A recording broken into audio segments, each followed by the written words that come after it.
Everybody, welcome back to the channel and more Birthright here as we work our way through, again, the Blood Enemies book with all the different awnshegh.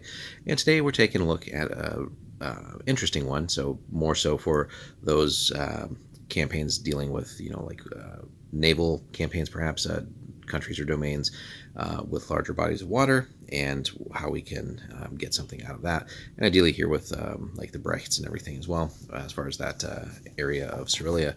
So the Kraken, and we got some pretty neat old school artwork there for that, but got plenty of inspirations as far as what you want to do miniature wise and art wise for that. But let's take a look at what the Kraken is. So if you want to hear about my near-death experience with the Kraken, you're cinching up the wrong bracehook, lad. There aren't near-death brushes with it. There's only death and there's life. All you hear about the Kraken is from sailors who saw it and attack from afar. The Kraken was swimming the waters of Krakenaricht and the Black Ice Bay before there was ships. I heard once it was one of those monsters from the wreckage of Deismar. Maybe, but then again, maybe not. Maybe the Kraken's been here longer. They say there's natives on the Krakenstour who worship the Kraken as a god. I don't know about that, since I've never been there. Tales I hear about ships sunk by the Kraken all say it happened within a few miles of that island's shore. Sailors steer clear of those waters and hug the Zwijlens tight when they go north.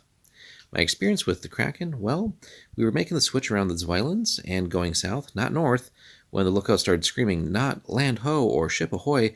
No, he just starts screaming. I get sent up to calm him down, but halfway to the nest I see what he was screaming about. Don't ask me to describe it, because I can't. It was wrapped around some poor ship that looked like a toy splintering in the beast's grasp. Little figures, I guess, they were men, were falling into the sea, and a moment later, everything went beneath the waves. Everything was gone. When we made landfall, I heard Todden's Pride had been sent out of Grabentoad to look for pirates in the Krakenaricht. No other ships were in the area at that time, and the Pride, with her armored sides and hold full of weapons, and marines never made port again. So, the Kraken is not a typical awnshegh. It's far larger than any land-bound one, obviously, and it has no confirmed origin. So it's kind of one of these sort of supernatural, or just maybe natural, but just these sort of mysteries that kind of have been part of the world here. So it haunts the Krakenaricht, which is, again, that sort of body of water that encompasses the Brecht territories, which we've covered. So the former Great Bay, and attacks ships that come too close to its island. Why it chose the bay as its territory, none can say. There's, of course, all kinds of other theories and stuff out there for it, and this is a perfect one too. Of it is considered an awnshegh, but it's one of those where not quite like a cryptid or something like that, but it's like you could certainly.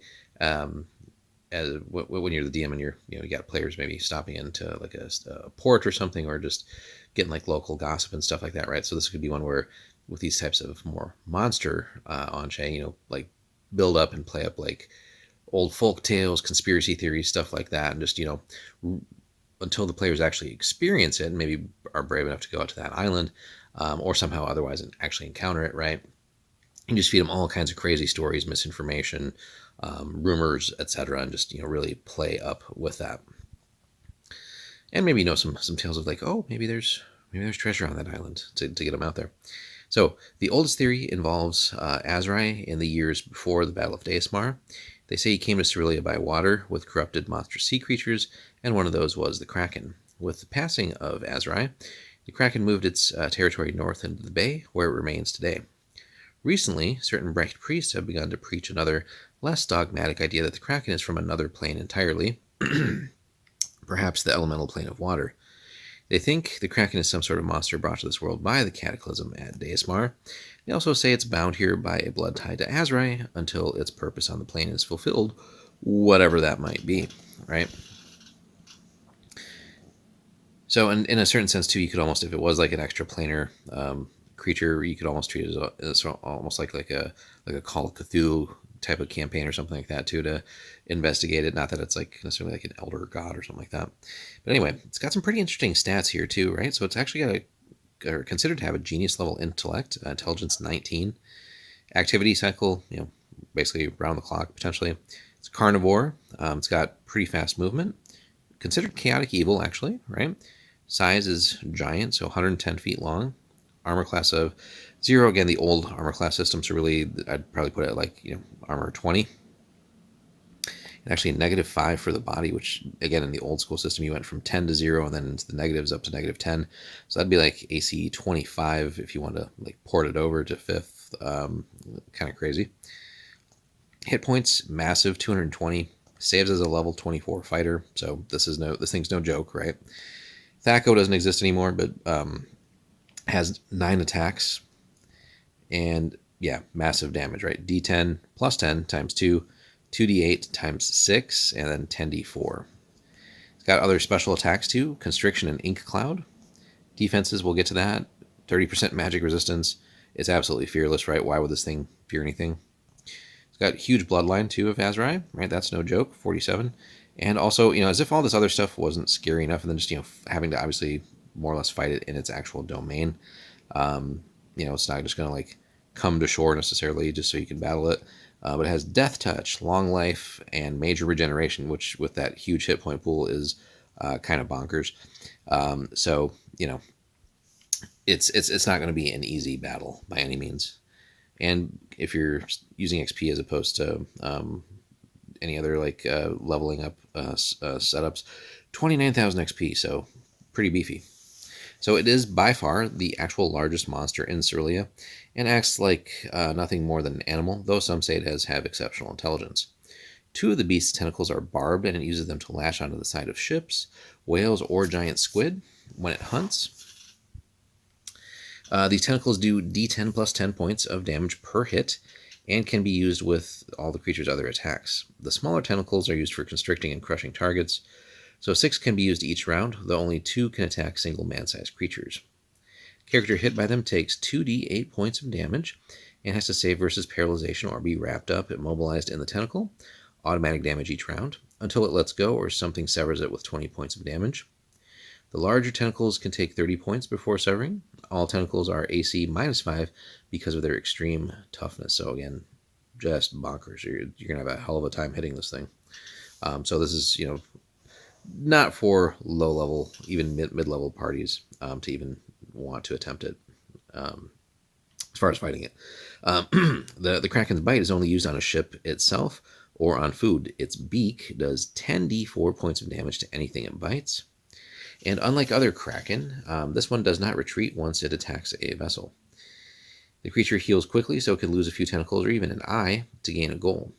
Should it wish to retreat, however, it shoots a jet of black ink 80 feet high and 120 feet long towards its opponents. So, yeah, that's a massive amount.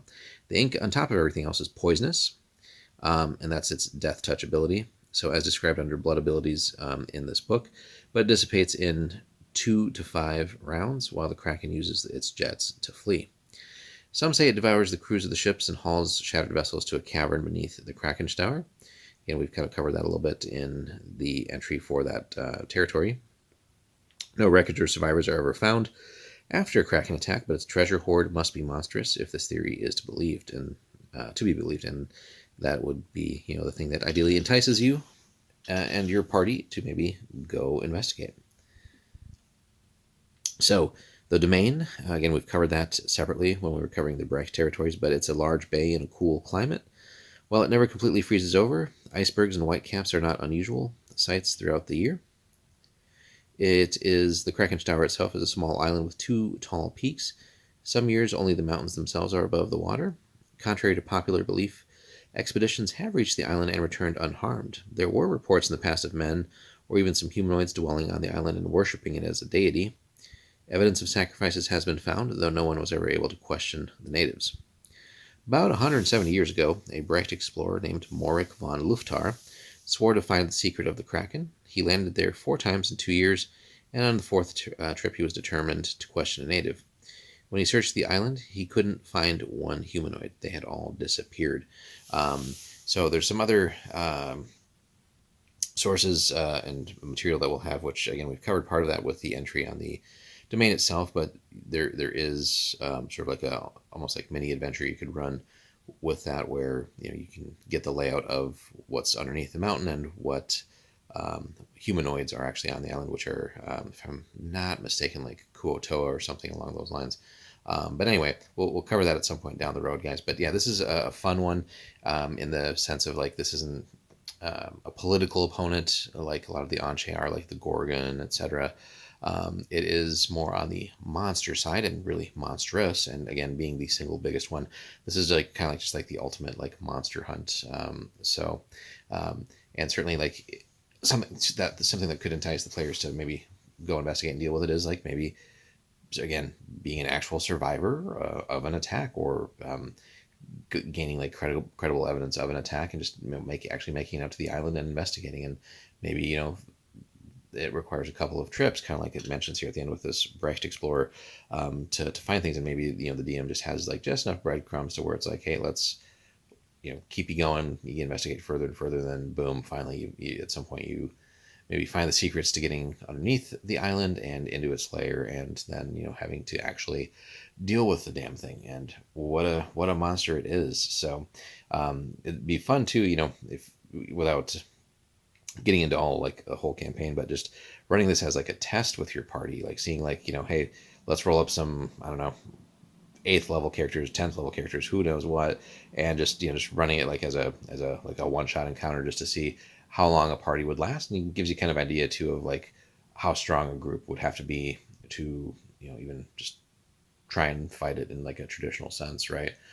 So a lot of fun stuff you could do with that. And once you get under its layer too, again with all those like minions that it really has that worship it, again, like I think if I'm not mistaken it was like Kuotoa. So like it has essentially a legion of little like servants that it does not care about, but they could throw that in your way too. But clearing them out, should you encounter them too, might upset it to go on an actual rampage and like be seen essentially, so that like it's no longer just a bedtime story or a rumor. It is in fact a real monster to deal with, which might get some of the other nations around the Great Bay to try and lure it out and maybe engage in some kind of crazy battle with it. Obviously, the cost would be high. This thing's not going to go down without a fight. But yeah, it's a fun one, a little non-traditional in the sense of a lot of the rest of these awnshegh here. So hit us up in the comments, guys. Like and subscribe if you want to see more Birthright videos like this.